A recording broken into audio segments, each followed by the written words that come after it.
Boutaïeb, bonjour. Bonjour. Vous êtes senior manager au cabinet de conseil Wavestone et nous allons parler des enjeux des nouvelles mobilités. Alors, dans la perspective du développement de smart cities, des villes intelligentes et connectées, mais aussi plus vertes. Alors, est-ce que vous pouvez nous rappeler, dans un premier temps, quel est un peu le contexte dans lequel se développent ces nouvelles formes de mobilité ?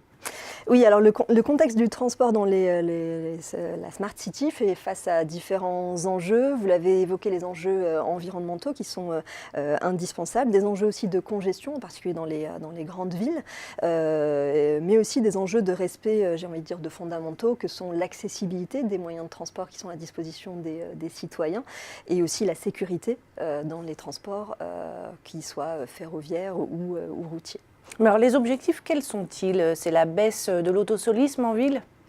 L'objectif, c'est de proposer aux citoyens des modes de transport qui correspondent aux besoins. Dans une étude de l'ADEME, on voyait qu'un quart des Français pouvaient ne pas avoir accès à un emploi faute de moyens de transport domicile-travail.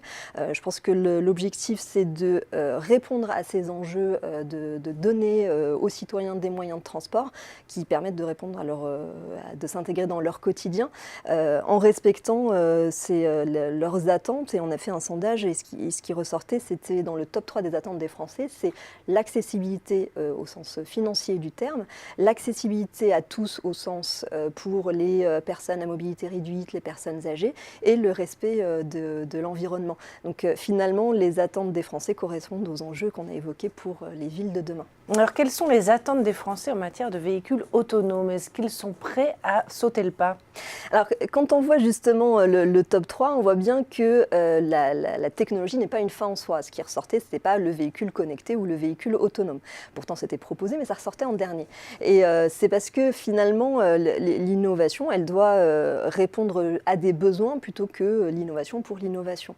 Sur le véhicule autonome, c'est effectivement quelque chose qui est plein de promesses, qui peut répondre à certains des enjeux qu'on a évoqués, aider à améliorer le sujet de la congestion, du confort aussi lorsqu'on se transporte, de l'environnement potentiellement. Mais ce n'est pas une technologie qui va répondre à l'ensemble des enjeux qu'on a évoqués. Et pour les Français, en termes d'attente, je dirais qu'on peut voir le verre à moitié vide ou à moitié plein, parce que dans le sondage, ce qui ressortait, c'est que 40% sont prêts à monter à bord d'un véhicule autonome. Alors certes, il en reste 60 autres pourcents, mais je pense que ça peut tout à fait progresser. Sur le véhicule autonome, ce qui est important, c'est de l'expérimenter, parce qu'on va pouvoir apprendre sur la technologie, sur les usages, mais c'est aussi parce qu'on l'intégrera progressivement dans nos modes de transport que les Français vont pouvoir l'accepter progressivement aussi. Et notamment avec les navettes autonomes, parce que c'est quand même le véhicule partagé qui résoudra le problème de la congestion en ville et non pas le véhicule personnel, tout autonome soit-il. Et avec autant d'autosolisme, effectivement, le véhicule autonome, les perceptions sont différentes et différentes en fonction des plaques géographiques, mais effectivement, et beaucoup en Europe, on le voit plutôt comme une mobilité partagée.